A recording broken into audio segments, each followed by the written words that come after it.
What's up? What's up? Hey, boys. What's going on, fellas? How we doing today?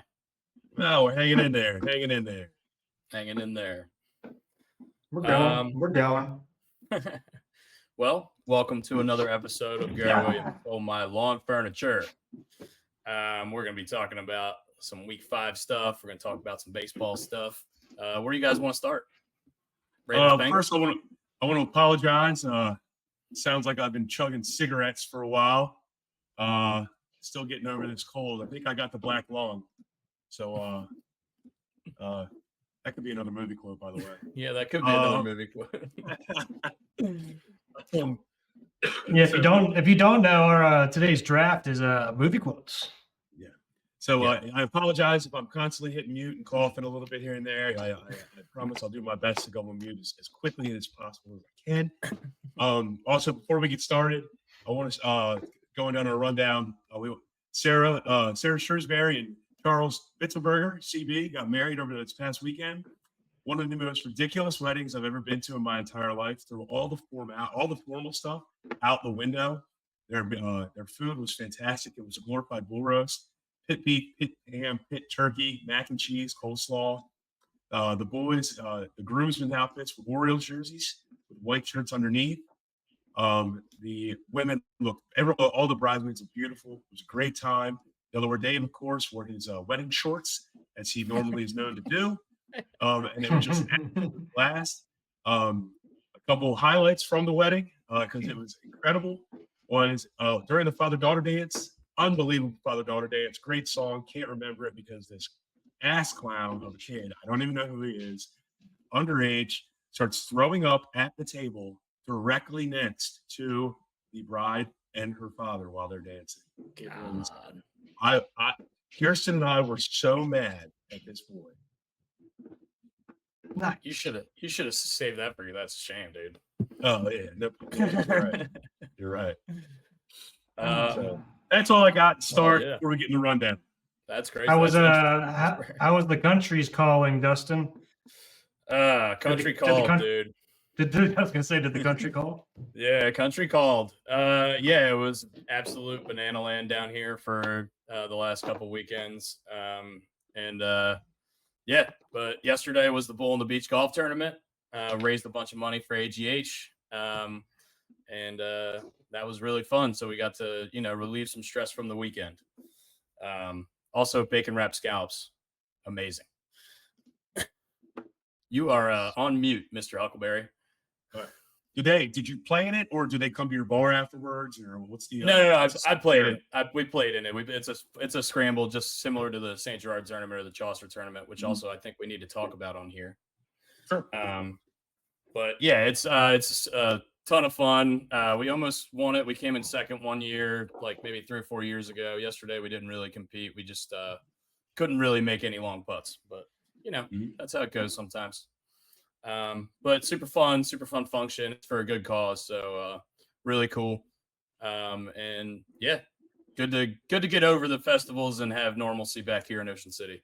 Sure. It was fun, but my legs were in shambles for a couple days there. Brooksy, what's going on out in Indy? Not much. Same old stuff, starting to cool off a little bit. Probably is there as well. Just thinking about everybody that we have friends down in Florida for this hurricane coming in. Yeah. So hopefully that's going to be okay for them down there. Yeah, that's about it, man. Nothing too crazy over the past couple of days. On that hurricane topic, obviously, terrible because there's still already all that debris from the previous one. Yeah, and it's gonna be debris on top of debris, or this hurricane might throw debris around to create more debris. My parents, who I adore and love, and I know they listen and watch, they're taking a cruise on Cape Canaveral. They drove down to Florida yesterday in the hurricane, or in the path of the hurricane. Where they're staying is in the path of the hurricane. They are going to be on the Atlantic side. But I think I called my parents 3 times yesterday. Like, you sure you shouldn't just stop in Georgia, or you sure you shouldn't go past the funnel zone or whatever they call it, where the path of the hurricane. But My mom is as stubborn as I am. I get my stubbornness from my mother. So, nope, they got an interior room at a hotel, and they're gonna wait now. That's scary, man. Yeah, That's I scary think it's stuff. supposed to hit. I think it's supposed to hit today. Is from what everything I was seeing today or this morning or something like that. I think it's supposed to hit later tonight, and then go through today, and it's going to hit as a Category 4. I actually heard that on the car ride back from the rental car place. Jeez. Yeah, so thinking about them down there. Hopefully it takes a left turn, but it doesn't look like it. So thinking about those people down there. Yeah. I thought hurricane season was over. I said to my mom, so my mom and I, we actually saw Independence Day in theaters. This is a very random reference. But if you remember in Independence Day, the first one, like Jeff Goldblum and his father are driving into DC and everyone else is driving out of DC. I'm picturing that being my mom. My mom being like, this is so luxurious. There's no traffic. Yeah. Yeah. Yeah. Yeah, I saw like the Definitely. backups on the highways and stuff. Yeah, it definitely would not be fun trying to get out of Tampa right now, I'm sure. Buddy of ours who has a house down there was driving up, and he said that all tolls are just and people going on the shoulder, just people flying through the toll booths because there's no tolls. They were just trying to get the fuck out of there as quickly as they possibly can. Totally understand. Just be safe when doing it. Mm-hmm. Got my Kansas City mug here. Oh, nice. Rooting for them against the Yankees for sure. had to do that. Yeah, I think we should start getting into some. You guys want to do baseball or football first? Ravens, Bengals. Let's do baseball because it's gonna take forever to get through football because we're gonna have to go over the games and stuff. That's fair. Yeah. Orioles season is over. Really super unfortunate. Have you guys been watching the baseball playoffs since the Orioles got eliminated? Yeah, sparingly. I've been watching a lot. If you ask me or put a gun to my head and say which one have I been watching the most, is without a doubt the Padres Dodgers. Not only because they're two extremely good teams, but also and when we, Dusty and I work late nights, so we're still awake and get to watch these as opposed to most people in the Eastern Seaboard or the Midwest who are already asleep. The drama between the two and the hatred between the two is it's you can almost feel it across the other end of the country. So that's the one I've been watching the most. But yeah, I've been watching sparingly. Yeah, that's kind of the same here. What's everyone think about this Manny Machado, Dave Roberts shit going on? Did you guys get to see the actual thing that sparked it with Dave Roberts saying that he threw a ball with some intent behind it at him? Yeah, so someone told me they saw the video and that Manny is throwing it to, I guess, like a ball boy or someone that gets the balls in the Dodger dugout when the innings about to begin. And he kind of short hopped them, and the ball skipped and got near either Dave Roberts or one of the players, and Dave Roberts, made it a deal. So I haven't seen the video with my own eyes, but that's what was told to me. I can't imagine he just, crow hopped and then hucked one in the dugout. Yeah, I'll show you. I'll show you what it looks like. It's not. Dave Roberts is really making a huge fucking deal of this, to be honest with you, in my opinion, I should say. The whole Dodgers team, and again, this is my opinion, is kind of coming off like a bunch of crybabies right now. Yeah, I don't know. It sucks because it's been a really entertaining series. We've got the local kid Jackson Merrill from Severna Park, absolutely kicking ass. Probably would have won Rookie of the Year this year if it wasn't for a guy named Paul Skeens. They haven't given out the award. I guess he still could, but I think that's a locked and shut case. But yeah, I always like to watch Manny too. If you're an Oriole fan and you hate Manny Machado for leaving, the ownership group didn't want to keep him here. It's not his fault. So I'm a big Manny fan. I think Dave Roberts is kind of blowing this out of proportion too. I just saw the video, and Brooks is going to put it up on the screen now. Yeah, this is. It's kind of hard to see, but he literally gets the ball and throws it towards the dugout, and just so happened that it skips and hits the net in front of Dave Roberts right here, and that's about it. And obviously they get all bent out of shape right here, but why is this a thing? And then Ken Rosenthal comes out and writes an article about this whole situation. And what did he end up calling it? He headlined it something ridiculous, like obviously clickbait, trying to get people to stir up this controversy even more. I don't give a shit what Ken Rosenthal said. Who gives a damn? Keep I do, because this is bullshit. I do, because this is bullshit. He started this whole fucking thing. The sinister swing. Bullshit. All I'm going to say from the Dodgers' perspective, keep your eye on the ball. No pun intended. Like, this is the shit that gets you out of the playoffs. You're going to focus on this. Like, just try to win baseball games. Who cares about this stuff? I agree. If you got a problem with them, go plunk them. And they've already plunked a couple people. That's the whole issue now. Yeah. Which you got Walker Buehler slamming trash cans because he can't get a guy out. He can't give up 6 runs in an inning. So you're going to go start smashing trash cans? Like, what's wrong with you? This is it's always they come off at the seams at the most pressure-packed points in the playoffs.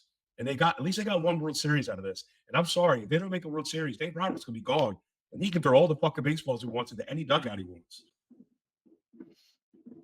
Yeah, I mean, Dustin, you're muted right now, but he it's ridiculous that this has become a thing and that Dave Roberts was a crybaby about this whole thing to begin with.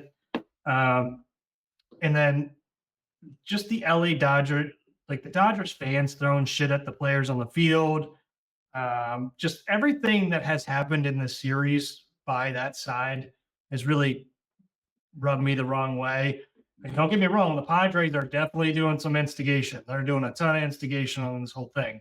Yeah. But I mean, as the Dodgers, you need to just man up and let it go at some point.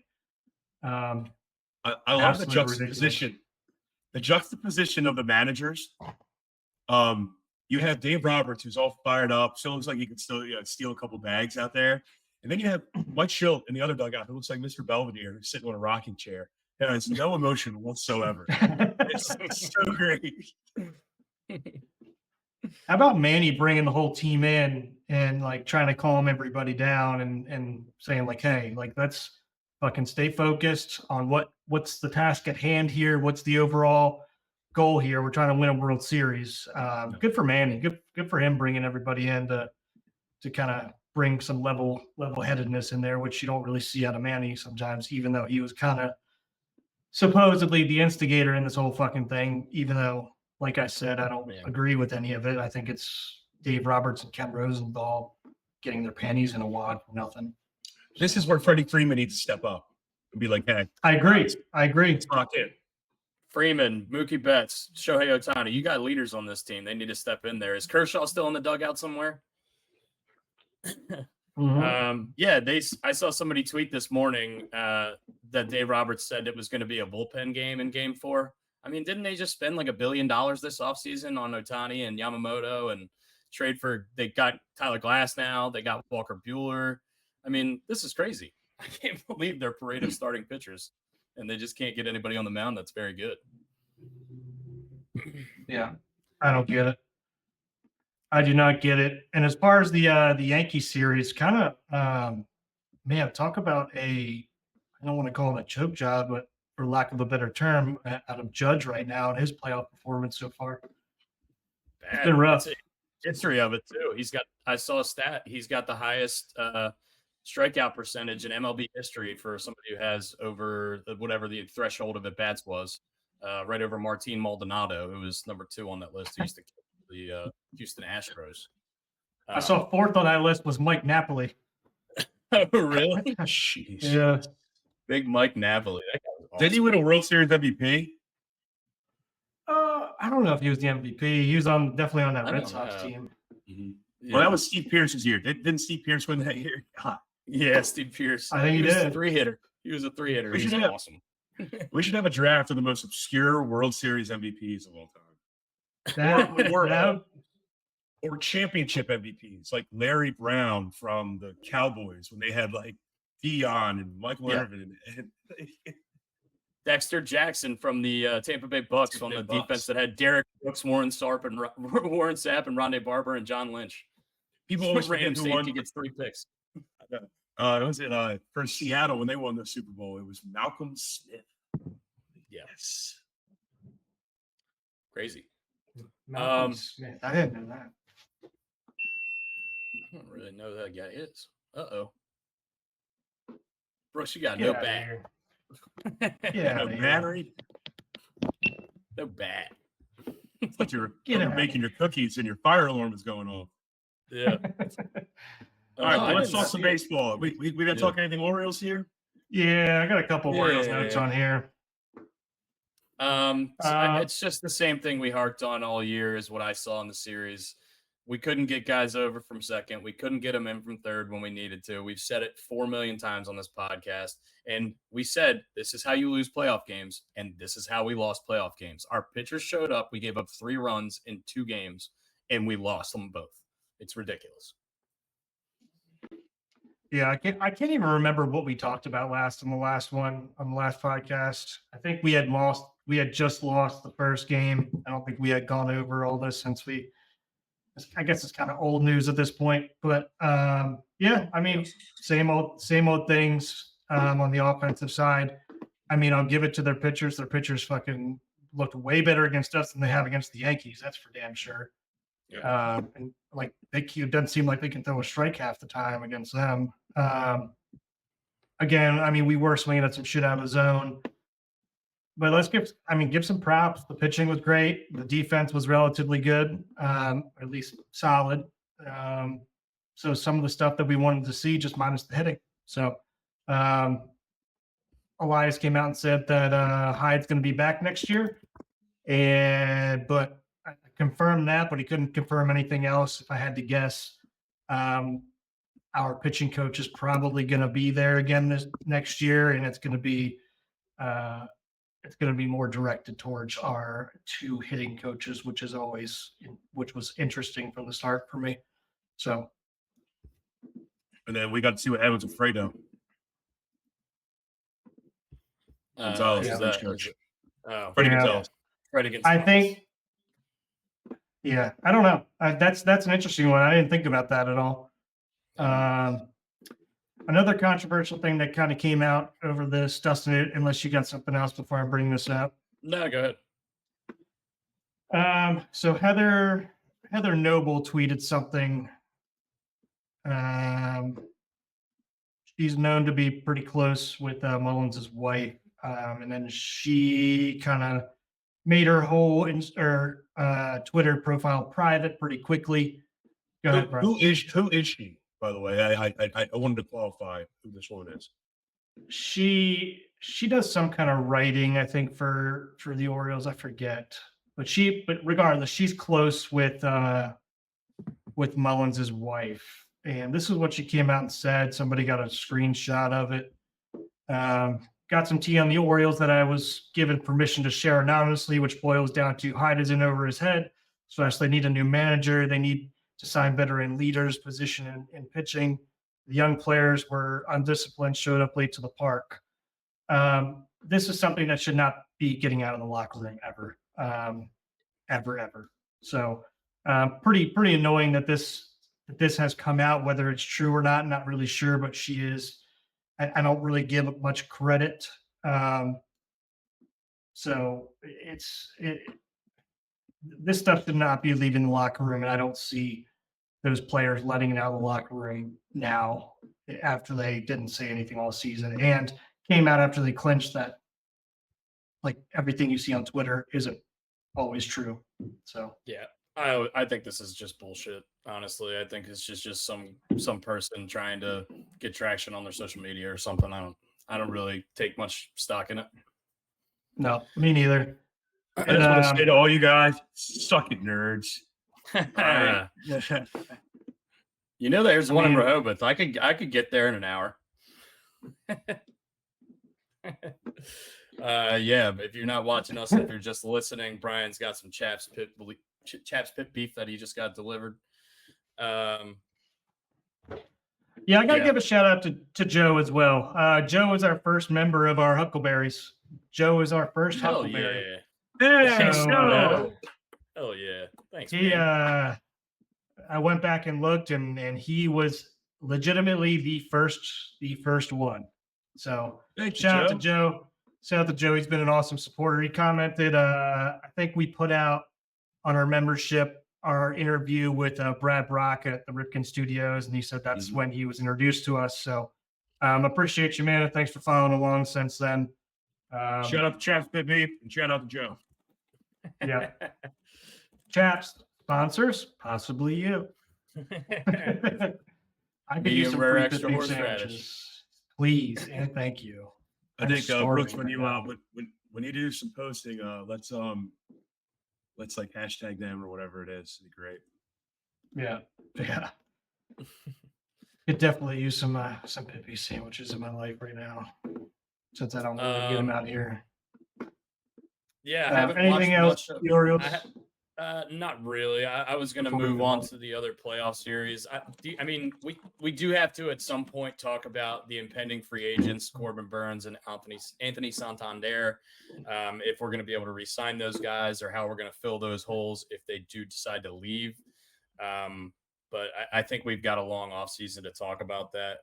Right now, it still kind of hurts. So I'm good with keeping talking about it, but I prefer to move on because it just makes me sad. Yeah, I want to get a whole list too of like who the free agents are this year, so we can kind of go through them. That's obviously something we don't need to do right at this point. We'll do that in the future, but the biggest names are Soto, Burns, and Alex Bregman, I would say. But I think Soto is going to be a Yankee, as Brian just absolutely demolishes a sandwich on camera. I'm so glad you're on mute right now, dude. All right, let's move on to the Ravens. Let's talk about Yeah. Yeah, awesome game. I watched this game at the Bull on the Beach on Sunday. It was amazing.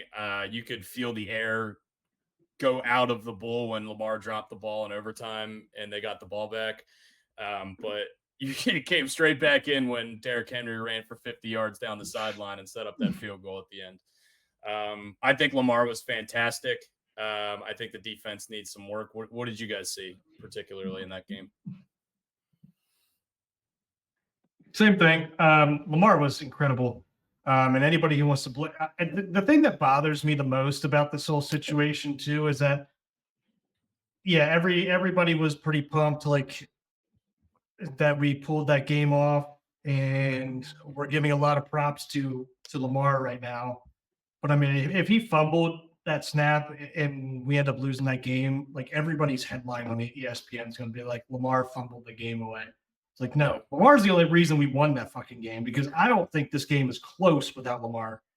The narrative changes if we lose the game. Without a doubt. I want to get props. No, I don't think it should. I don't think it should. It just would on ESPN. Yeah. Fair. We always focus so much on the skill position players, and rightfully so, because those are the ones that highest paid, and they get all the love. I thought Tyler Linderbaum was fantastic, and I thought Ronnie Stanley was fantastic. And we've shit on Ronnie Stanley a bunch. They were both great in that game. Yeah. I agree with you. Honestly, Henry really didn't get going in that game at all. I mean, I know he had the big run in overtime, but I think before that, I think that was like a 50-yard run. He ended up with 96. So before that, he probably only had like 40 yards on the ground. It was kind of his MO. It was kind of a Lamar game. Yeah, you think it's just like grind and then hit home runs every now and then? Well, I think that's always how it's been. That's how it's felt, at least like when he used to play against the Ravens. It's like, all right, I feel like we contain him, and then you get to like the last quarter and they breaks one or two. And then that's just kind of how it goes. But it kind of works out. Like, we didn't use him a ton just because, I mean, we were down for a lot of this game. There was a lot of justice. A lot. Yeah. And I do like that we're still we're throwing some screen passes out to Henry too to get him in the flat, and I see like they're running Ricard in front of him, like just to give him some space on the outside too. I am liking that a lot. It seems to be working really well too. So it's I really like everything. You gotta love everything that the offense is doing right now, to be honest with you. For the most part, and we got fucking Kohler Bear going off for us, and his post game interview was awesome. It was so funny. They were trying to get him to say to come out and like be serious, and he was like, "I'm sorry, I can't be serious right now. I'm too happy about this." He's like, he goes, "You got all this attention on Mark Andrews and Isaiah Likely, and then they forget about the fat, slow white guy." Yeah, he's been great. The post game interview is awesome. I love how much 3 tight end stuff we're running. I think it works so well with our offense. It helps us run the ball. I don't necessarily think we need to have 2 or 3 wideouts like I think a lot of teams do, which is awesome because our offensive line at the beginning of the year was shaky, and I think they, like Brian said, they've improved. And I think the having the tight ends on the field a lot more has really helped out with that. Yeah, Lamar and Derrick Henry have 900 plus combined rushing yards in 5 games. Jesus Christ! And they're both averaging over 6 a carry. I saw a great statistic that said the Ravens lead the league in rushing, and with like a little over 1,000 yards, and they also have given up the fewest rushing yards, which is an incredible stat given that there are teams that have played one less game than the Ravens. Yeah, that is a great stat. I'm actually surprised it's not. I mean, it's been us for most or all of the season, but the way Pittsburgh's defense has played this year, I'm kind of surprised. Or maybe it's just their pass rush. I'm not really sure. But yeah, one thing I do want to talk about though is Harbaugh's clock management issues continue. Because I felt great the entire first half about how we were playing, and then all of a sudden we give up that swing of like 10 points right there at the end because we couldn't figure out if we wanted to call a timeout. We couldn't and try to get the ball back. Like, I'm not really sure. It seemed like that we weren't really sure. The Harbaugh and the Ravens weren't really sure which way they wanted to go with this in terms of strategy wise. Which is just, it's frustrating, and it led to a pretty good swing there, and felt like we were chasing them in the second half a little bit because of that. So want to get your guys' take on that. It sounded, and also with that, I think we've given him a lot of flack with the clock management and the challenge stuff. It looked like he was actually talking to somebody whether to challenge some of these plays during the weekend. So I don't know if that's a new thing that they're implementing, which would be great because we've talked about how bad the challenges have been, but the clock management stuff continues. They've always had a guy who is in Harbaugh's ear telling him whether to challenge or not challenge. Now, I don't know if it's a new guy that's here or not, but he's always had a guy in his ear in like the last. But he said 5 years. I know, but he said a couple games ago when he had like 2 terrible challenges that he's not talking to anybody, or he didn't talk to anybody or whatever. Which was that's foolish. That's foolish. I agree. Yeah. I mean, you have an analytics guy that tells you to go for it or not go for it. Why don't you have a challenge guy? And if you have a challenge guy and you're not using him, what the hell's the point of having him? Why not listen to him? Like, why not be like, at least get I know the stats guys are there. Like, here's the stats to go for it or not go for it, but like, let's take into account, like, is our offense playing well against this defense today? Is the defense way better than our offense, or vice versa? Like, have a feel.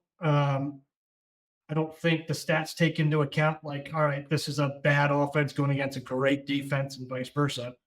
It's just taken into account, like, overall, obviously. So, I don't know. I think there needs to be a little bit of a feel there as well. But yeah, again, what you're saying is foolish not to at least get some input and then have that at least be a factor. It's not end all be all. Let's not like hinge every decision on the stats and then blame them.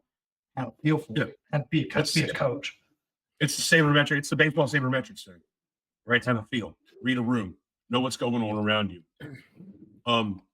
But to kind of go on like I guess kind of the same topic, but I enjoy the artificial, the real adversity we're facing now.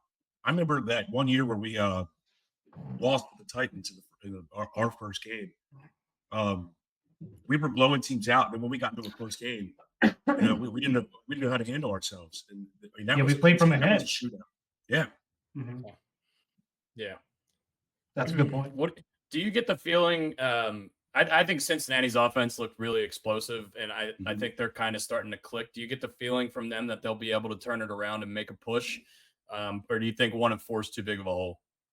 I think 1-4 is too big of a hole, and I also think, and this is to Dustin and Brooks, your point. That Jamar Chase, T. Higgins, now, they carved us. Yeah. There's got to be some discontent in that locker room. There has to be. Oh yeah, there was a video of Jamar Chase in the tunnel going into the locker room, like taking his hat off and throwing it, and he was real pissed. Brooks, what do you think? Do you think they have a chance to make a push or no? Do I think they have a chance? Yeah. But it is a tall task. It is a very tall task. That is they have to play almost perfect football here for the rest of the way. Not saying that they can't lose a game or two. Or I guess, a game or two and still make the playoffs potentially. But I mean, they got to play excellent football the rest of the way. I like their chances better than the Browns. Watch out, boys. The Browns are a fire with kerosene on both ends, kerosene tanks on both ends, waiting to explode. Before we move on to any other games, how about Kevin Harlan's awesome call when Lamar threw down Hendrickson or Hubbard, whoever he threw down? He was like, "Oh, he threw him down like a rag doll." He's also the guy who called him Houdini a couple years ago. That guy's amazing. All right, so two things. Underrated. Hubbard on the sideline when he rips off whatever that little neck thing was. He goes to a knee, and you can just see he's not saying a word. He's just saying, like, you can read his face, like, how the fuck did he get away from me? Yeah. And Kevin Harlan's other call where Lamar was running around. He goes, he's as slippery as a raindrop. I've never heard that. I mean, the guy's underrated, and he's starting. I mean, that reminds me of like Ben McDonald's like little one-liners that he throws out there, which are awesome as well. Kevin Harlan is. He's definitely underrated in my opinion. He's not somebody I really thought too much about for a long time, but like the more and more I hear him, and I feel like we have him a ton now, and I'm like, man, this guy's awesome. Like, yeah. Someone we didn't talk about, Flowers was really good in that game. 7 catches for over 100 yards. They peppered him with targets. They've done that a couple different games this year. And he's so shifty when he gets the ball in his hands. He's electric. I really like the way he played. And also Bateman really stepping up for us this year, scored that touchdown. I think he's been so much better than he was at the beginning of his career. So I'm really excited about the way that we're developing our receivers finally. Mm-hmm. Agreed. Yeah. You guys got anything else before we move on? Secondary?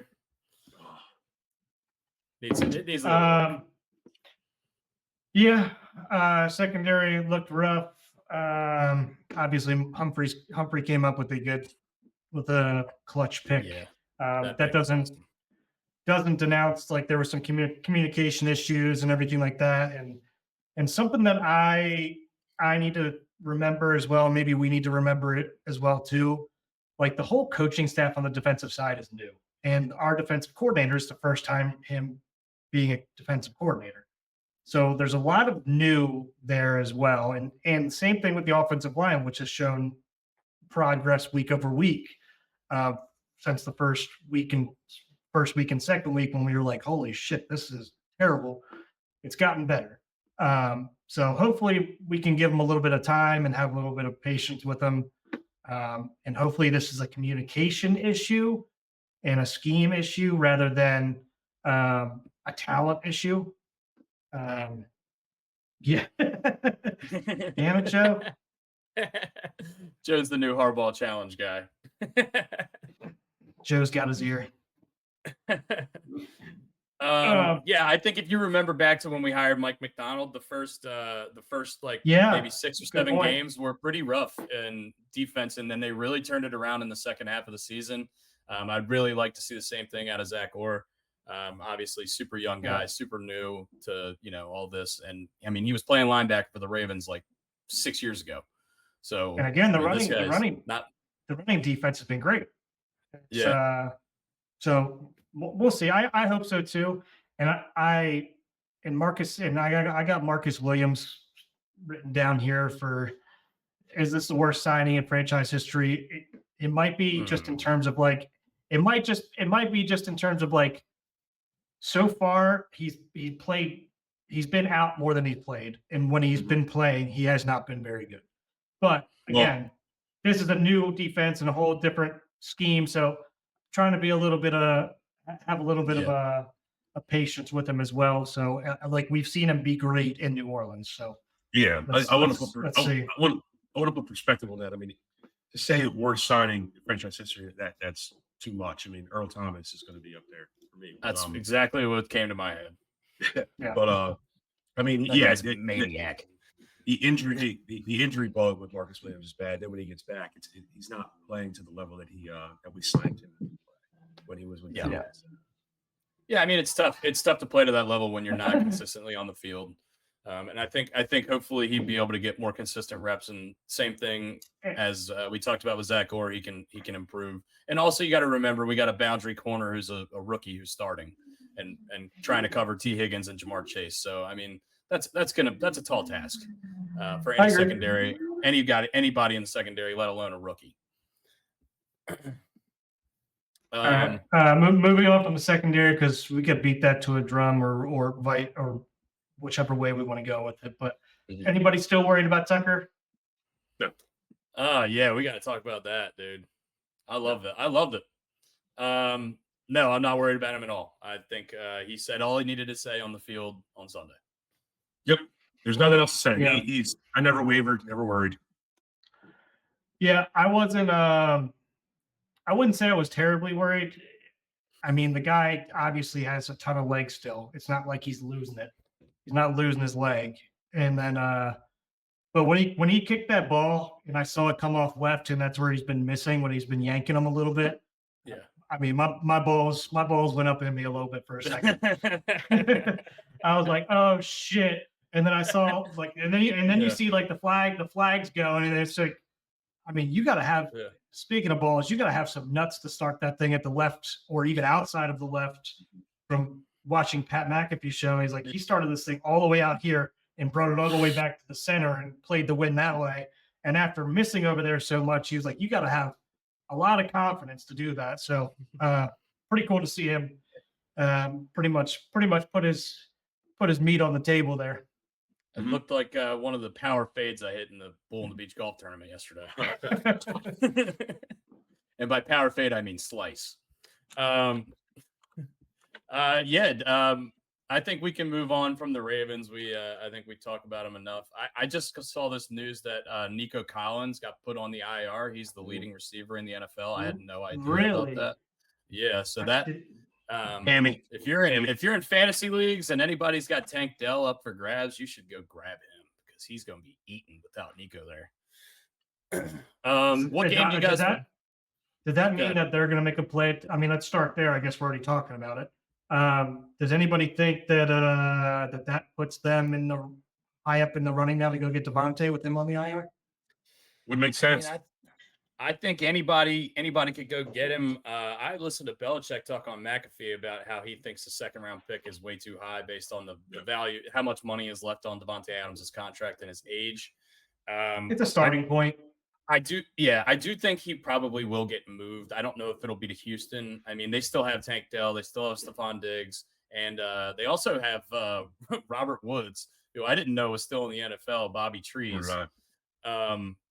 But I think they'll probably get through it. I don't think they're going to be trading draft capital to go out and get a receiver. I don't think so either. Yeah. It's also, it looks like Nico Collins is not, an injury is not going to be for the rest of the season. It's just going to be for a couple games. So I wouldn't. Did he come out during the game? I don't remember. Yeah. So he caught like a 70 some odd yard touchdown, And while he was going to the end zone, he starts to limp up. And it's definitely a hammy. And he left. It's two receptions for like 70 yards and a touch. Week to week with a hammy, but I think they're putting him on IR just to be careful because they're pretty in control of that division. I would say they don't really need to be worried about keeping him out there. And plus with all their other weapons, like we talked about. So they come up, they win 23-20 against the Bills. What does that say about the Bills? So let's who picked me and Dusty had Bills. Brian had Texans. So Brian wins that win. Dude, talking about clock mismanagement. Oh my God, dude. Good God. Chris Hansen was losing his shit on red zone. I don't know if you guys saw the clip, but he was just like, what are they doing? At the end of the game, they're backed up against their own goal line with like 20 seconds left in regulation, tied, and they're sitting there and they're throwing the ball out of the end zone instead of just running it and running out the clock and getting there. It's like, what are you guys doing? It was crazy. So dumb, so stupid.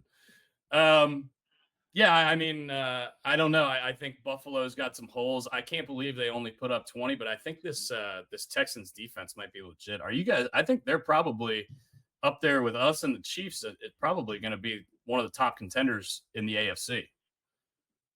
Yeah, Josh Allen went 9 for 30. I just want to 9 for 30. That's not very good. How? How is that possible? Wow. Well, he was missing 2 weeks ago. 2 weeks ago, he was leading MVP getter. Yeah, and everybody was saying he was a better quarterback than Lamar. He was missing his security blanket, who's been really good for them this year, Khalil Shakir. He did not play in that game, so that's a little bit of a, I guess getting back or a little bit of an acknowledgement to Josh Allen, maybe not the worst quarterback ever, but sometimes he goes out and just puts out a stinker, man. That's just kind of how he is. Yeah, 31%. Patrick Mahomes does that with his opposite hand. Yeah, I mean, 30? Yeah, I mean that's inexcusable. And how many of those especially 9 for a were guy at his level? How many of those 9 might have been checked? I didn't watch the game. How many of those might have been checkdowns? Like, so it could have been like 7 for 30. And the opposite of that, like instead of like throwing it out of bounds or trying to make a ridiculous play, maybe check it down and take an easy completion. Maybe something happens, But I didn't watch that game too closely, so I don't know if that's what was going on. Yeah, that's go around the league here. I just want to talk about how Joe Flacco is still elite. It's ridiculous. Dude. He has the highest passer. He has the highest passer rating in the NFL right now, like 117. No big deal. He's the man. He's out in Indy. Brooks, go buy him a beer or something, man. I got to figure out where he's living. Can they start Richardson next week? I don't think they can, right? I don't think they should be in a hurry. That's for sure. Has the worst passer rating. They have the top and the worst. I mean, what a year for 30-plus-year-old quarterbacks with Eddie Dalton and Joe Flacco just coming out slinging. Hey, look, Indy drafted Anthony Richardson so he could do standing back flips. And that is so fucking important in an NFL game because I need a fucking trapeze artist when I want to get a touchdown. Awesome. That's our first push of the season right there, Dust. Me and you pushed in that one, and Brian took that one. Catching the theme here, boys. How do we not all push? Right? What? I guess not. That's not true. No, Brian got the Colts. Yeah, Colts +3. But yeah, it's you see flashes of it, right? I mean, you see flashes of like how good he can be, but then you see like a whole couple drives where you're like, what the hell, man? And some of the decision making, it's just not there. I think the best thing for him right now is that Joe Flacco is there that maybe can help him out a little bit in terms of maturing him. But yeah, I think I don't think you could take him out right now. I think with his hip injury or whatever's going on there, it's definitely something where you're going to slow play it for sure. I just don't think how I don't see how you can. And I mean, the Browns straight up ran Flacco out of town because they didn't want to have the whole controversy there the entire year because they have so much money invested into their other quarterback. Even though I think they win a few more games than they have so far with Flacco there. So yeah, and they signed Chicken Wing, W. Eaton, Jameis Winston in Cleveland. I think he should be starting. Joe Flacco. He should be starting. And I'm going to that right now. That's a shame. The malaise, the Browns organization, the utter lack of care of Deshaun Watson. And then he goes out, gets sued again, settles immediately because if he gets suspended again by the NFL, his contract of $92 million remaining is null and void. That's a shame. Deshaun Watson, you're a piece of trash. If you were ever on this thing, I would ask you one question and one question only. Why did you need 66 massage therapists? That's it. You can answer that honestly, and I'll shut my yapper. Well, I mean, I don't think he had 66 massage therapists. I think he just went to a bunch of different places. That's a lot of time. That's a lot. The team provides you with a masseuse. Yeah, it's well, they all go. Like I know the masseuse or two of the masseuses that the Colts go to around town here. They're not employed by the Colts. Guys do have like their people that they like to go to. Like I know like Tom Brady's guy obviously traveled everywhere with him. Vinatieri had a guy that he swore by. But it's not like you said, it's you're talking about 66 different people. So you're just trying out different people and seeing what can happen. That's a lot of test driving. That's a lot of test driving, buddy. My that's a shame goes to me for picking the Browns to win against the Washington Commanders and Jaden Daniels. I outthought myself. I thought the line was fishy as shit, and I was wrong. Jaden Daniels is awesome. I cannot wait to watch Jaden Daniels versus Lamar Jackson this coming Sunday. Well, to be fair, your other co-host took him as well. Ryan took him. Yeah.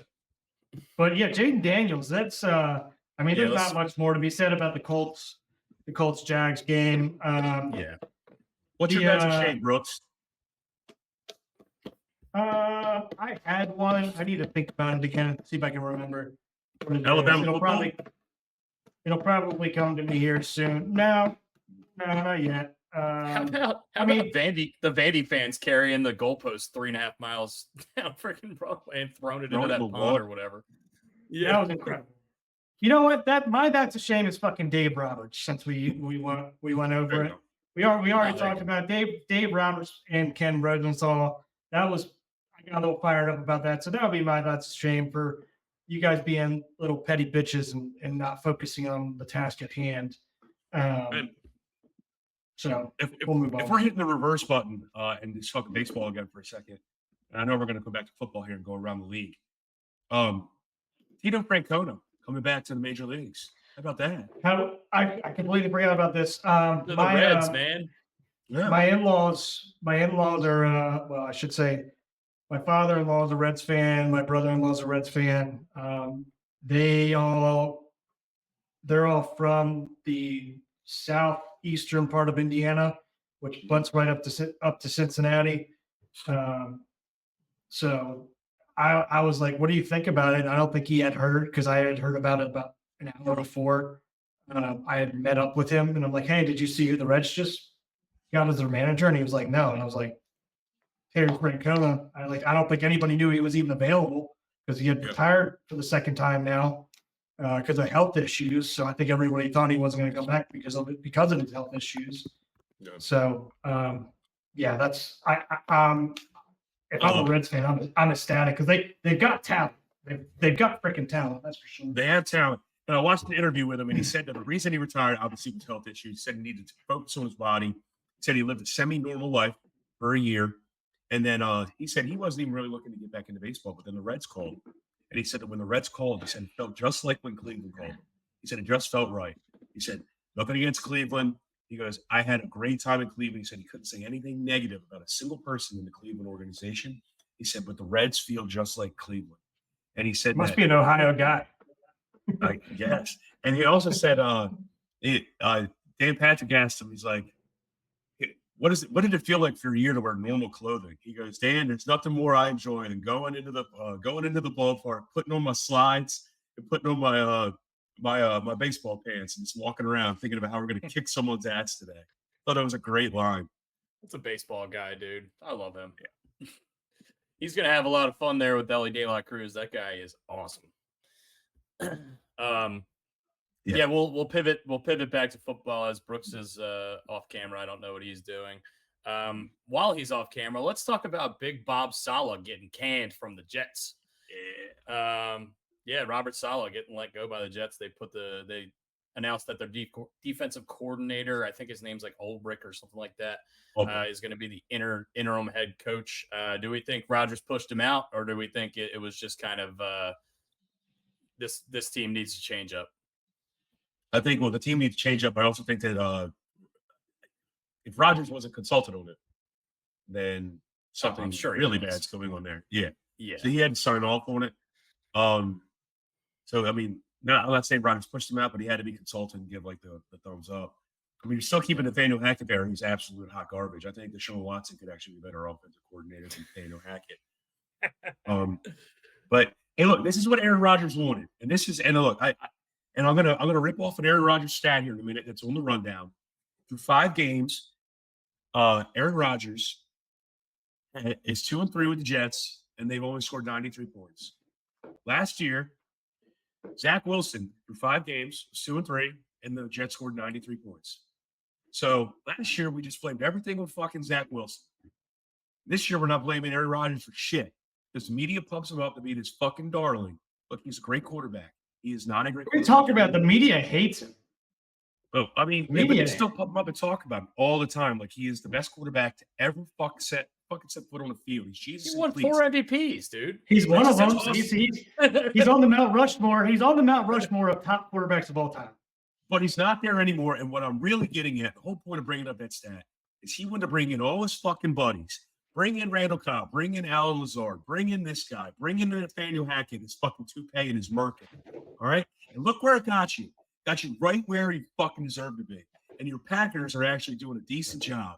Suck it, Aaron Rodgers. And go drink ayahuasca or eat ayahuasca or drink ayahuasca or snort ayahuasca or smoke ayahuasca. Go sit in a cave. I'm done. We should throw like a funeral, like burn something or pour one out for the people who took Breece Hall #1 in fantasy this year. Yeah. Aaron Rodgers would throw the ball up his fucking ass and then blame him. Guys, I mean, I don't. His own family doesn't talk to him. His own family hates him. Think about that. That's not true. His brother hates him. Well, you know why? Because Aaron Rodgers hates him. Because he went fucking profited off of his name. Like a bunch of that shit came out to be false. Like all these narratives, like you're bringing up a bunch of narratives about him that he never said a word for fucking 15 years, and now he starts talking and everybody hates him because media painted him in a bad light for 15 years, and he just he's always going to be the smartest guy in the room. He's always and the last 3 years he hasn't talked in 15 years. He didn't say a word. He didn't say a word. Now he's sick of people slandering his name. He's like, no, fuck you. This is not how I feel. You're putting words in my mouth. And he has a D in his last name, and my last name doesn't have a D, so I don't like him even because of that. I don't know. And I can't sit here and say Nathaniel Hackett's a bad offensive coordinator when Rodgers won 2 MVPs with him. So I don't know. 93 points.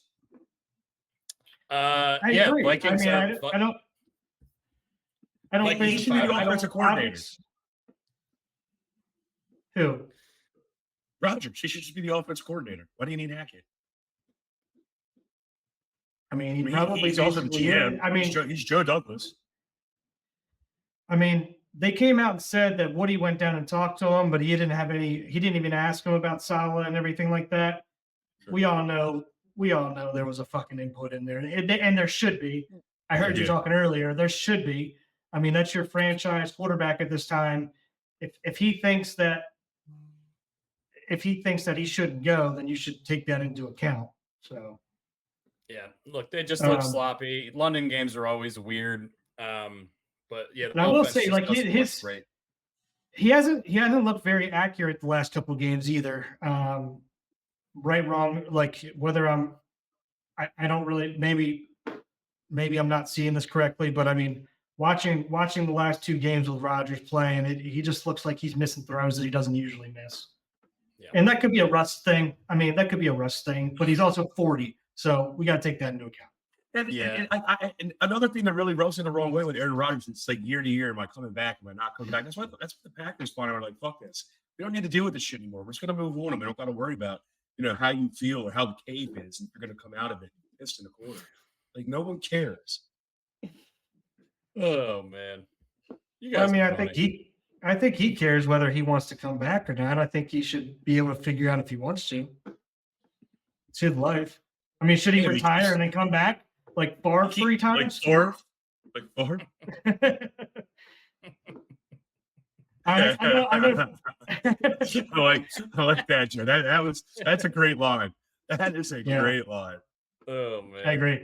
To bring up something that Joe said earlier, too, I know we're going back again, but Buck Showalter end up in Dodger Blue next year if they blow this? It's not going to be Dave Roberts. I know that for sure. I mean, I think it's something worth saying, but I mean, things didn't go very well up in New York either for old Buck. So I don't know if I could see him calling it quits at this point, unless he's going to go be a GM somewhere. You're on mute, Brian. Right. You're on mute. The new theme seems to be hiring the younger coaches and former players. Now, I know we just talked about Tito Francona coming back, so maybe Buck could be the other outlier in this situation. But I would love to see him in Dodger Blue. I think it would really be good, especially with a stable front office, stable ownership. I think that would be awesome because when Buck was here, obviously we didn't have that stability in Baltimore. So I would love to see that, but I don't think it's going to happen. I think that's a good point, Brian. I think you hit the nail on the head. A lot of the newer guys that have been hired have been former players. The guys just retired. Stephen Vogt for the Guardians. Grady Sizemore got hired. Rocco Baldelli's coaching Minnesota, I believe. So yeah, I think that Craig could be a Kimbrell. trend. I don't. Oh, Craig Kimbrell. Craig Counsell. Craig Kimbrell, coach our bullpen. Yeah, okay. I mean, Joe makes a good point here. Managing the greatest players that ever lived, get anybody off the couch. I think you'll take that call any day of the week. I mean, Craig. Sure. I mean, not only that, the talent that they have there and the willingness to go spend money to get whoever. If you go say, "This is who I want," they're definitely going to make a fucking effort to go get him. Well, if you watch ESPN, maybe LeBron can coach the fucking Dodgers. Well, I mean, I don't think you want him to be part owner because everybody he's a part owner of is not doing very good. Jordan had the same problem. Jordan had the same problem. His team stuck too. All right, let's get back to football. Good for the Jets or good for the Vikings for being 5-0. I don't think they're. Dusty and Brian both took the Jets in this game. I took it because it was weird, and it's the same thing I overthunk. I'm just gonna pick who I think is gonna win from now on. I'm not gonna look at the lines and try to see what Vegas is thinking. All right. Flip side, we didn't talk about them, but the Vikes are 5-0. We talked a lot of shit on the Jets, and I know that's a lot going on with Salah. Vikes are 5-0, boys. Sam Darnold looks great. And really, Devante looks great. I mean, when's the last time you remember Rodgers throwing 3 interceptions in a game? It's been probably 6 years, I feel like. There was one season he had 3 picks. Yeah. Now, the Vikings have a QB controversy if Sam Darnold keeps playing like this. Now, look, they drafted J.J. McCarthy, so when people say that they believed in Sam Darnold, you can go fuck yourself. Because the reason they drafted J.J. McCarthy is because they didn't believe in Sam Darnold. They just used him as a buffer. Now, Sam Darnold looks really damn good in this offense with Kevin O'Connell. If he keeps playing well, what are you going to do? Talk about kicking ass in a contract here, dude. He took a 1-year, $10 million prove-it deal, and he is proving it. He's going to get paid by somebody. I don't know if it'll be Minnesota or not, but it's going to be interesting. I want to give the flowers, ironically, to Brian Flores, the defensive coordinator for the Vikings. Nobody expected this group to be very good this year, and he has done a fantastic job. I think he's going to be a head coaching candidate next year. Oh yeah, I think he should. I think that's what everybody said. What was going to be lacking on this team, right? It was going to be the defense. Everyone said that we're going to see our best Sam Darnold because their offensive line is great. They got Aaron Jones coming in. They got great receivers, i.e., Justin Jefferson, one of the best in the league, if not the best. So they were like, all right, we're going to see a pretty good Sam Darnold here. At least he's not going to. At least to be. Yep. Hawkinson, who's a good tight end. By the way, yeah. One of the ugliest sons of guns I've ever seen in my entire life. Hawkinson isn't even playing yet, by the way. That offense is only getting better. He's been on the pup all year. So he is going to be coming back. That offense will get way more explosive. I think it's awesome. I think it's been awesome for purple parlays as well. I don't know if you guys are familiar, but Ravens-Vikings parlays are always fun. If you guys want to start doing purple parlay, shout out to Mike and Ernie Lucas for that. But they've been kicking ass. You know what else? Now that I'm reminded and people don't forget, like Dustin said, Robert Saleh getting fired as the first head coach as one of our bets has fallen. Oh man, one of our bets has fallen. I guess Kirsten gets to pie me in the face. Yeah. Get dangerously delicious on the line. Brian, for you guys who may not know, Brian made a little bit of a bet. He said that if Matt Eberflus was not the first coach fired, he would take a pie to the face on camera. I think he did too. So I think he said two. Maybe he said two. I don't know. He was in a weird mood that day. But I was on ayahuasca. Sorry, guys. I was out of it.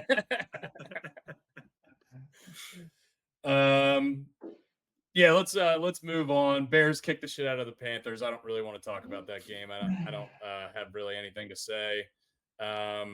Dolphins Patriots was a complete disaster. Didn't watch a minute of it. Broncos Raiders. Antonio Pierce on the hot seat. We think no chance. They just signed him to all that money, and they're still paying John Gruden. You think he's just going to stay just financial decision? They have to keep him. They're stuck with him a year. They probably give him 2 years, and after that, see ya. So at least he's eating half. Because they gave him a 4-year deal. At least he's eating half the contract, and actually gave him something to do. Yeah, and I mean, I don't know. I don't know if is it Antonio Pierce. I mean, the team. I just don't know what's going. There's no quarterback. They ended up benching. And Devante Adams hasn't played. Yeah. I want to bring this up to the group since we're talking about the Raiders. All right. Let's start looking toward trade deadline stuff. Max Crosby. I don't think they can move him. I think he's like the cornerstone of the team. You probably don't want to be there if they get rid of Devante. Yeah, maybe, but look, like you still got to put asses in seats, and he's their guy there too. So I don't think he'll move. I would be awesome. I mean, he's a great player. It'd be awesome to see him on a contender, but I don't see it. I'm going to go against your asses and seats thing. I think asses and seats kind of take care of themselves with Vegas because it's a destination place for a lot of away teams. Yeah, that stadium looks like a giant Roomba. It really does. It really does. I've heard that before. It's awesome. How about Why didn't Roomba get in on that deal and naming rights? Oh, that would have been awesome. Yeah, Roomba Stadium. iRobot Stadium or whatever. Yeah. iRobot Stadium. Giants beat the Seahawks. Pretty surprising. Knocked me out of my Survivor League. Really sucked. I thought the Giants were ass, and I thought with no Malik Neighbors, I thought they were going to completely crumble. But whoever this kid is that started over Devin Singletary, who got hurt, ran for like 130 yards. Seahawks defense did not look very good. Geno is still slinging it, though. I think he's got the most yards in the league. He's got 1,400 yards already. I think he's the biggest brain in the league. Yeah, he's got the biggest brain in the league. See how big his forehead is? It's unbelievable. It protrudes from the front of his face. It's unbelievable. It's like he's wearing a wig. I think he's number one in the league in terms of like fantasy football wise this year so far. Yeah, he's been really good. No way. I think it's Lamar. I think it's Lamar, but Well, it might be just because more of- after this last week, I think. Yeah. But yeah, going into this week, he was definitely in the top couple of guys, and I think he still is. Really, I mean, they're throwing the ball a ton. He's playing. I mean, he's playing well. And Mike McDonald is a great defensive coordinator. He's going to get that if he hasn't already got it there. I mean, that defense will come around if it hasn't come around already. So, I mean, they're only up and up. And I like Charbonnet. Yeah. I really do. As a complimentary back to Kenneth Walker. Yeah. I hate it because I got Kenneth Walker on my fantasy team in one of my leagues, and but I mean, we hate splitting carries in fantasy football. We do not. And I think that's the worst loss of the week was the Seahawks, not because you're surviving pool, Dusty, but because the 49ers are floundering. This is your time to jump on the Niners and give yourself a little bit of push in that division, and you couldn't do it, and you should have. Yeah. In a Giants team that's been bad, missing their starting running back and their best player on offense. Really their best player on the team. They missed a golden opportunity to really get some push there. And I think the Niners are going to come around at some point or another when they get Debo back and McCaffrey comes back. Yeah, we got to talk They're going to about figure it out. We got to talk about that. How in the hell did they lose to the Cardinals? Yeah. Did you see Kyler Murray? He turns the corner. He's running. He turns the corner. He's 42 yards away from the end zone. He is 2 yards ahead of the nearest defender behind him, and he's already celebrating. I'm like, holy shit, this dude knows as fast as him. Yeah, he's starting to trust Kyler Murray a little bit more. No, still not. He makes fast people. I mean, he's playing his ass off this year so far. Like I think we talked about this. We knew that, or we thought that their offense was going to be pretty freaking good and put some points up. We just didn't know if the defense was going to be able to hold. But yeah, I mean, so far, Kyler looks pretty damn good coming back. I got to know that's a shame. My that's a shame is for the Gary Williams Stole My Lawn Furniture Fantasy Football League. I lost to Mr. Rodgers last week. And we all know that Brian Rodgers is the most astute and really pays attention to his fantasy football leagues when he does play. He had 2 people on a bye and a guy out with injury, and his defense got -3 points, and I still fucking lost to him. Boom. I even looked to try to get the guys that were on buys. Like I tried to, but yes. I auto drafted because I was watching the new Beetlejuice during the draft, and really drafted all wide receivers for me, and I got like no running backs. So I was so screwed on bye weeks. I cannot believe that. It was awesome. I saw it. I giggled, and that's why that's a shame. Yeah, that's pretty brutal, man. It's bad.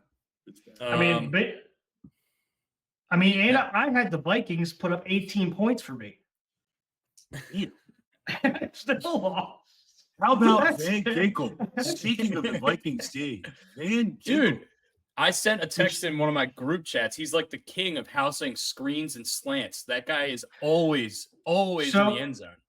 So they, I watched the interview yesterday on McAfee's show with KOC.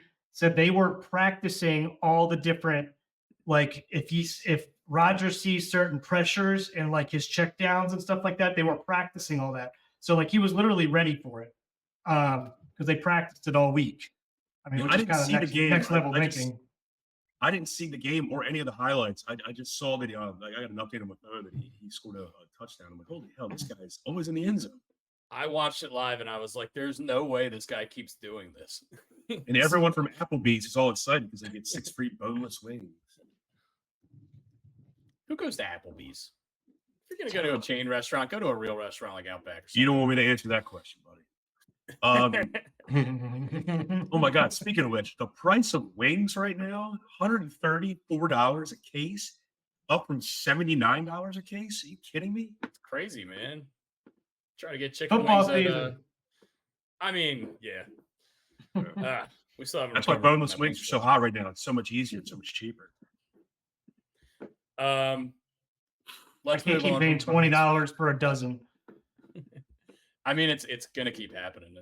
everything is just. Is this going to be every football season? I mean, I know we run around in sun every year. I mean, at first it started with COVID, right? And then that's when they all went through the roof. And now it seems like every football season they're going through the roof. And wings used to be cheaper during football season. You used to get deals. Yeah, it used to be like, come wings here. And that now you're not going to get those deals anymore. I mean, we talked about it at both establishments. You can't do it because the wings are so expensive, and it's always week 5, week 6, or week 7, right there in that realm where the prices jump. And they always blame that poultry prices need to skyrocket because poultry is down. It's not down. They're just fleecing people because they know they all want to eat chicken wings when they watch football. It's the old supply and demand. Yep. It's the gas prices. Economics. Gas prices rise when the summer comes around. That's weird because everyone's driving to the beach. Yeah. All right, moving on. Packers beat the Rams. Didn't really watch much of this game. Did you guys see anything? Or no, I didn't watch any of it. Any thoughts? I didn't watch a ton of it, but I'm still surprised that the Rams are sticking in some of these games here without Puka and without Cooper Kupp, and I think they lost somebody else recently too, and I can't remember who it was. I'm super surprised. I mean, once they get those guys back, and the Rams make a run here, what's their record at this point? I think they're man. I think they're 1-4. Oh, are they? It's just, I can't believe they're sticking in some of these games. Go back to to they're 1-4. The only win was against the Niners. Yeah. I mean, do they go to Matt Stafford and just kind of say, "Hey, look, I'm not going to have it this year. It's the last run for you, basically. This year, next year, maybe. You want to go somewhere?" Maybe. Well, you really very rarely see starting caliber quarterbacks get traded midseason. Sure. Very rare. I don't know if I can remember an example of one. I mean, you can be looking at the Saints right now. I mean, they might start Spencer Rattler this week. Is Taysom Hill not healthy? He can't play? I don't know. Spencer Rattler. The fact they had some kid who sounded like he worked at the Enterprise Rent-A-Car I went to today. Play quarterback for the last two series. I don't even know his name. I mean, that's how awesome he was. Was it Ian Book? No. I think it might have been Nathan Peterman. God, that's no way that guy's still in the league. Look, someone looking up. I wouldn't be surprised if he is. Yeah. Okay. Nothing else on the Packers Rams then. Cowboys Steelers Sunday night. So I mean, the Cowboys dominated the game. If you look at the box score, I think they outgained the Steelers by like 200 yards, but they still had to make a drive and make a play at the end of the game to get the win. I don't know. This Cowboys team looks rough. I will say they were missing Micah Parsons and DeMarcus Lawrence, who are two of the best pass rushers in the league. So that's really a big blow. But I think do we learn more about the Cowboys or the Steelers? What do you got? Learn more about the Steelers. The best defensive player on the Cowboys was Justin Fields. He was absolutely terrible.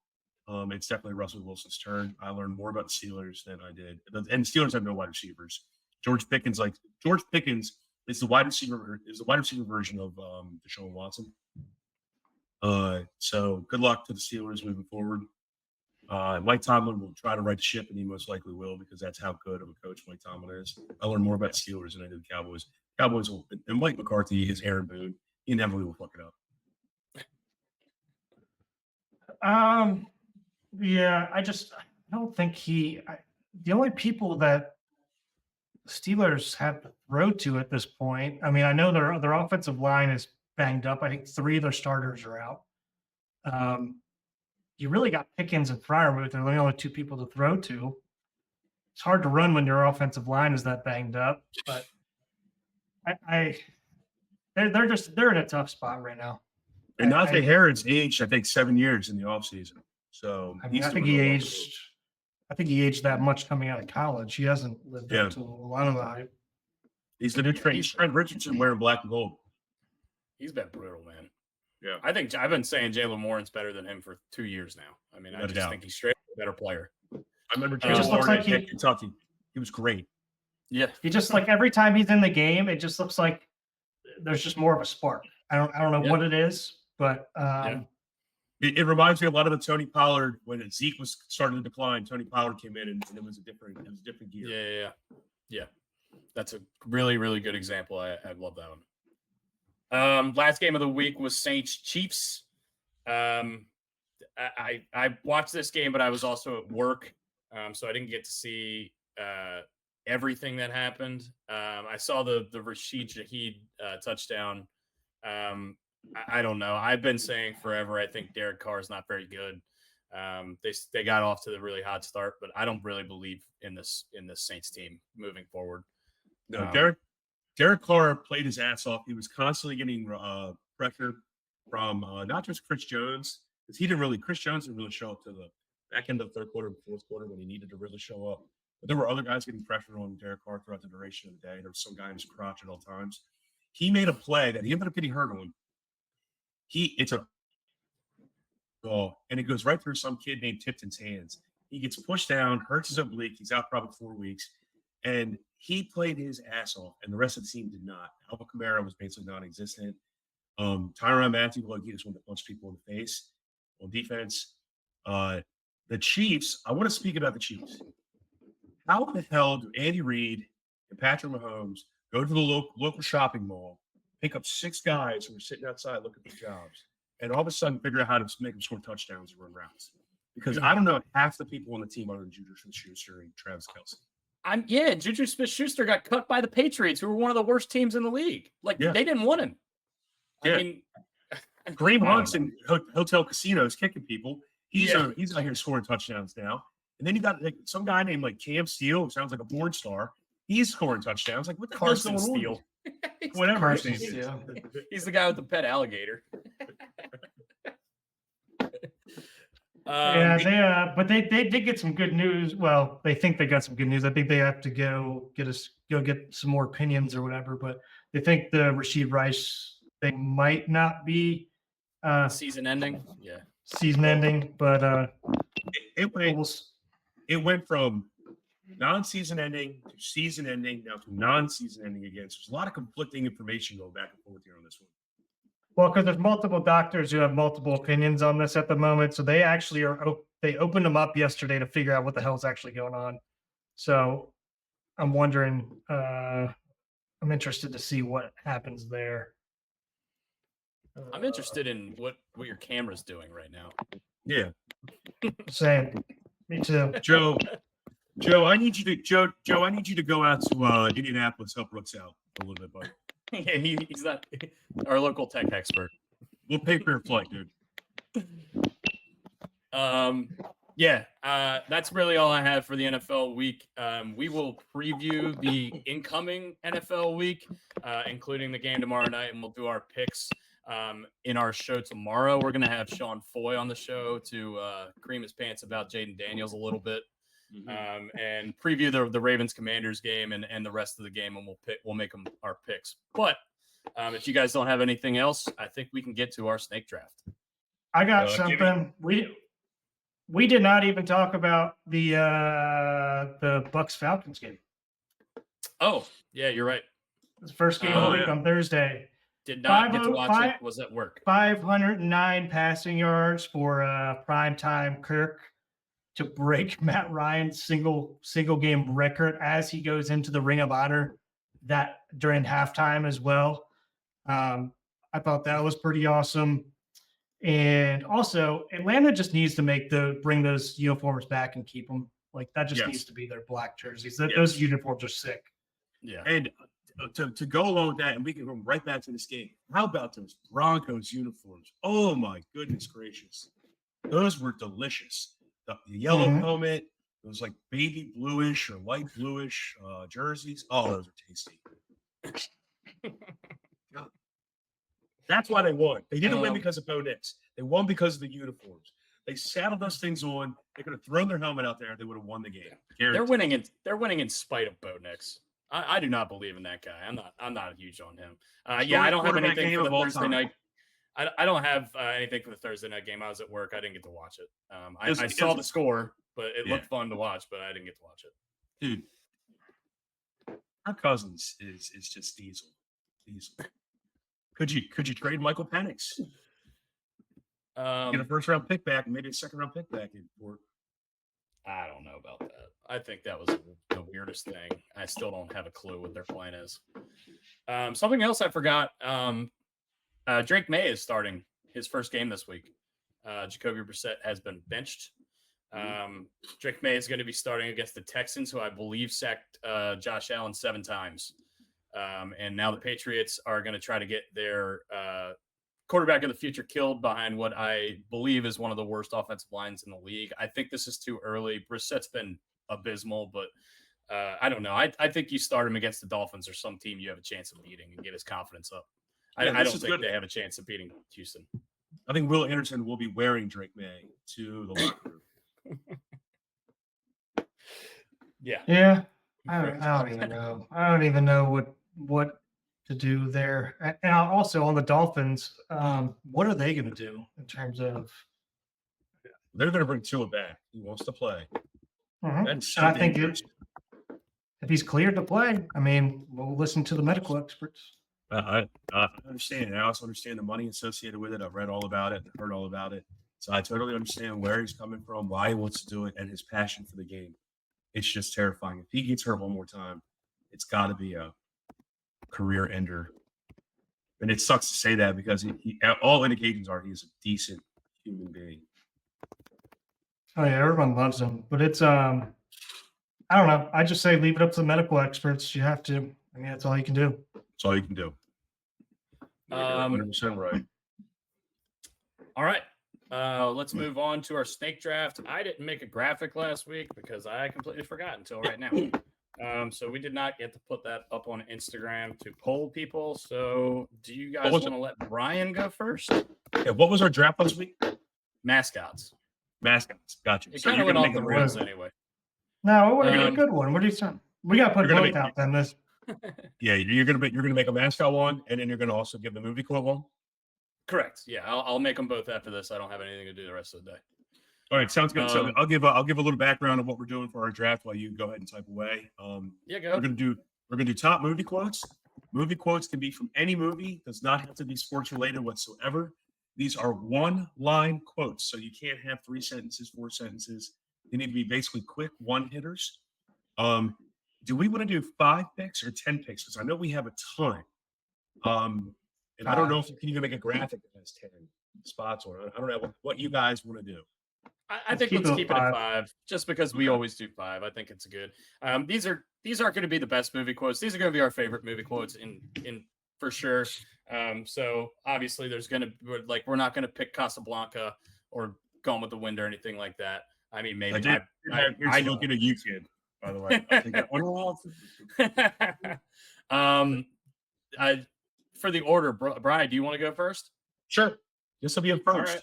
Let's do Brian Brooks, and I'll go last, if that's cool with you guys.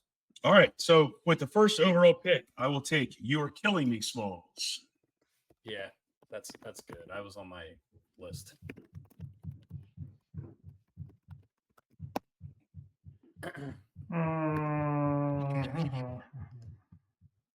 Gotta get my list out.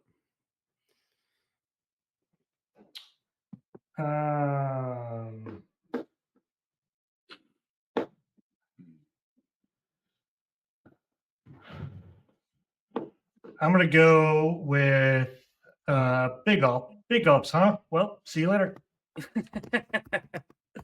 Yeah, that's a really good one.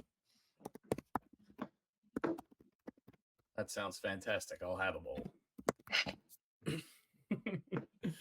My number 1 is, of course, going to be The Replacements. Pain heals, chicks dig scars, glory lasts forever. You're such a replacement. Boomer. I love that movie, dude. I've seen it a million times.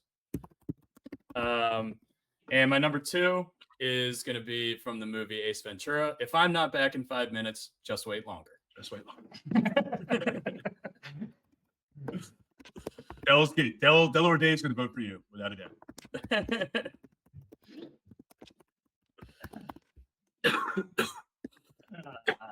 Excuse me, guys. Question before we get later in this. If I pick an Ace Ventura quote, can somebody else still pick a different Ace Ventura quote or no? Sure.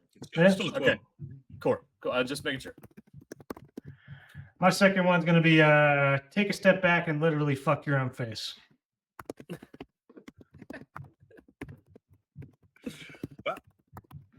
I would have put the F word on the graphic. I would have just did some Oh, we're- stars. Little asterisk, Yeah. blur it or something. All right. I would be absolutely destroyed by not only our viewers, our members, and myself and my friends. I'll be your Huckleberry from Tombstone. Yeah, Yep. yeah. That's just That's the name of our membership. Yep. And then I have to go with Houston. We have a problem. Houston. We have a problem is a classic. My next one's going to be, what does high score mean? Did I break it? Damn it.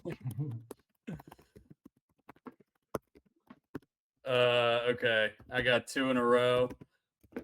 My next one is how do you like them apples from Good Will Hunting? Nice. Fantastic Nice. scene. And my number 4 is you're gonna die, clown. When Happy Gilmore's at the mini golf course and he gets pissed off and slings his putter at the clown's nose. It literally makes me laugh every time. He's laughing. He's having a good time laughing at. All right, Brooks, you're up, buddy. Oh, that brings up a whole another bunch of quotes in my head now. God, I have so much decision making to do for this There's last so many here. There's so one. many. I mean, there's.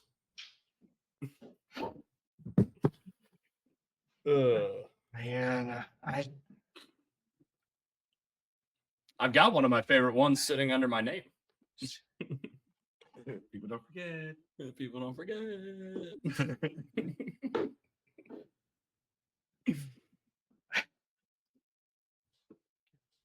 there's so many good ones. Like I don't even. There's one Dusty needs to get. If he doesn't get it, it's going to piss me off because it's one of his favorite movies. I would say it's almost certainly on my rundown, but maybe not. All right, Brooks, you're up. Come on, man. We're not picking names of a child here. I'm gonna go with I ate pieces of shit like you for breakfast. That was on my list for sure. Yeah. All right, I get 2 to round out my draft. This one is for Kirsten specifically. Life is like a box of chocolates.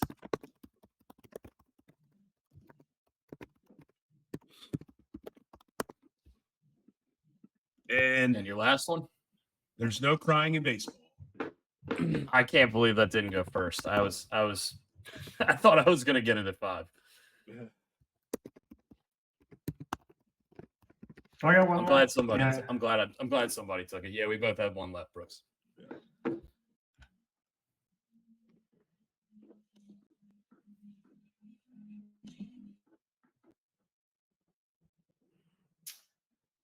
Do I go with a serious one on this one or not? I don't have any other serious ones, so why start now, right?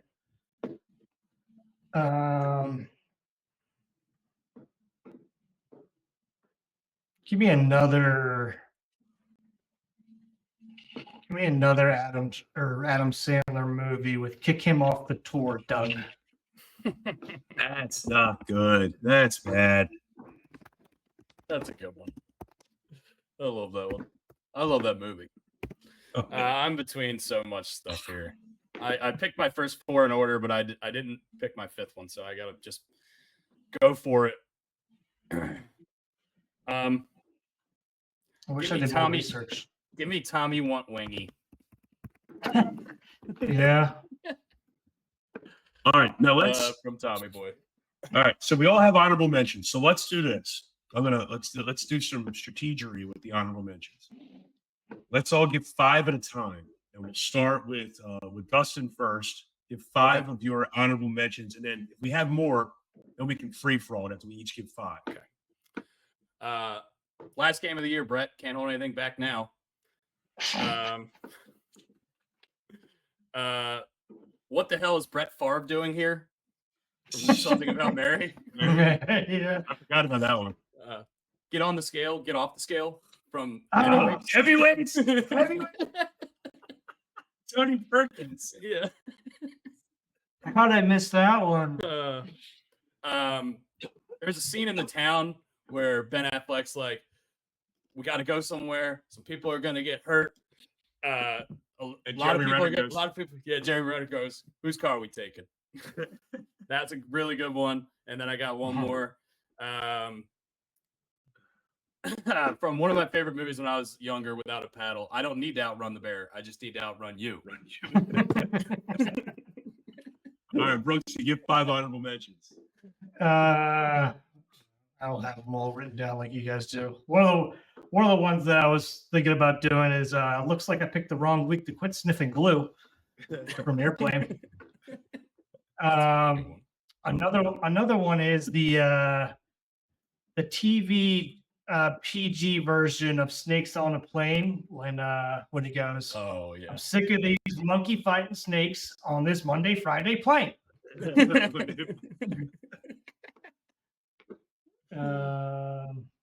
If you don't have any more, ask me about my wieners. Always a good one. Yeah, that's great. But you can go ahead. All right. How'd you get the beans above the Frank? Something about Mary. Yeah. Put him in a body bag. Karate Kid. Yep. Back to the Chopper. From Arnold Schwarzenegger. Yeah. Those Get to the Chopper. Whatever. Bartender, Joe Boo needs a refill.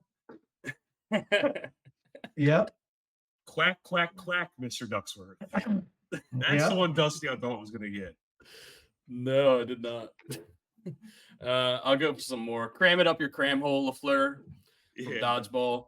It's Knuckle Puck time from Mighty Ducks. I have nipples, Greg. Can you milk me from the parents?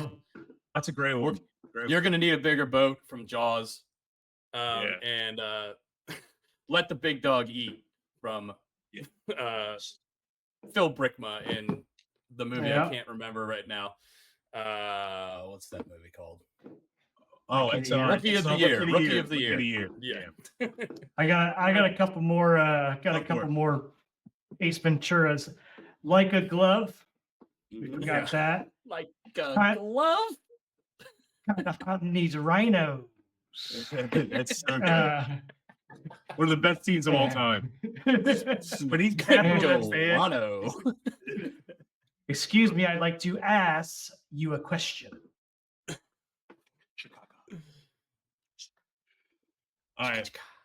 From my favorite Christmas movie of all time, Christmas Vacation, when he is out there trying to light the Christmas lights, and the daughter goes, he worked really hard in it, Grandpa. And he goes, yeah, so do washing machines. The Bull Durham hit the bull. And then how he didn't do any from Field of Dreams is ridiculous. People will come, Ray. If you build it, he will come. Ease his pain. Watch out for in your ear. Tommy Boy, did you eat paint chips as a kid? And then from Tommy old school, Boy. and then from old school, You're My Boy Blue. Yeah. Tommy Boy, oh my, wrecked him, damn near killed him. Rick killed a guy. Yes, stabbed him in the heart with a trident. You got a dart in your neck, dude. Now I'm there's so many. You sound like you're from London. Put another shrimp on the barbie. Pull over. No, it's a cardigan. Thanks for asking. Yeah. I mean, we could do this literally all day. I have so many. So many we didn't even say yet. Oh, man. I should really do more research when doing these. I kind of wish I would have put the heavyweights one on my list, but we already did it, so can't go back now. Guys, we'll put the graphics up for best mascots and best movie quote snake draft. I'll have those done today, so we'll get those out to you guys so you can vote. We will do another show tomorrow with our buddy Sean Foy. He's a friend of the show. You've seen him on here before if you watch us regularly. He is a Washington Commanders fan, so he will be helping us preview the Ravens-Commanders game, and we will do our picks for the NFL Week 6 tomorrow during that podcast. Anything else before you guys that you guys want to say before we sign off? I have two things. One, I watched a great show on Netflix the other day that I want to recommend to anyone that's watching, or to both of you, obviously. It's called Into the Fire. It's Kirsten and I are really big into these murder docuseries. It's 2 episodes, both easy watching, about an hour and 10 minutes pop. It's about child adoption, and the adoption goes wrong. I'm not going to give anything else away, but it's an easy watch. It's a great watch. It'll make you mad a little bit, but it's also shows you how perseverance and trying to find out the truth is something that should happen all the time. It was really awesome for Kirsten and I to watch. We really enjoyed it. What's that easy watch called Into the Fire on Netflix. Second, the Charleston Golf Outing. Charleston Golf Outing is October 21st, Monday, October 21st. Anybody out there that lives in the Baltimore area, we're playing the Mountain Ranch Golf Course. 9 a.m. shotgun start, 8 a.m. registration. It's $700 for some. Please contact the Charleston, or you can contact us on Twitter. And you can contact me directly at B_Raj20. And we will go ahead and get you signed up. I have 6 foursomes left. I'm going to be in a reverse dunk tank where I'm going to be getting cream corn and baked beans dunked on me. You can come through balls with the dunk tank. It's been a great time. I got food on the course. I got booze on the course. It's going to be a blast. There's food after the round as well at Mountain Ranch. It's a great golf course run by Bill and Gus Silikopoulos up in the Falston area. So please give a shout out if you would like to join. Yeah. I mean, I got something heavy on my heart. One of Banks's friends from daycare passed away unexpectedly yesterday. So we're kind of mourning the loss of that right now. We're friends with their parents. They live right down the road in the community of our in-laws. So just a reminder that someone crosses your mind, reach out. If you think something nice about somebody, say it. Life's a little unpredictable at times, so cherish that time. Yeah. Sorry to hear that, Brooksy, and to your friends. That's losing anyone is tough. Losing someone that young is probably magnifies by a degree I can't even fathom. So I'm sorry for your friends, and hopefully you and Kate are taking it as best as you possibly can. Yeah, it's been a rough couple of days. So yeah. But yeah, on a lighter note, that's just a reminder for people to reach out to people you love, or even somebody you haven't talked to in a while. If you think something reminded of a story or something that happened, reach out to them, say hi, tell them you love them. Other than that, we called him out at the beginning of the show, Joe Radke, our first ever member. He was the first one to join the membership, but as a reminder, we do have memberships open.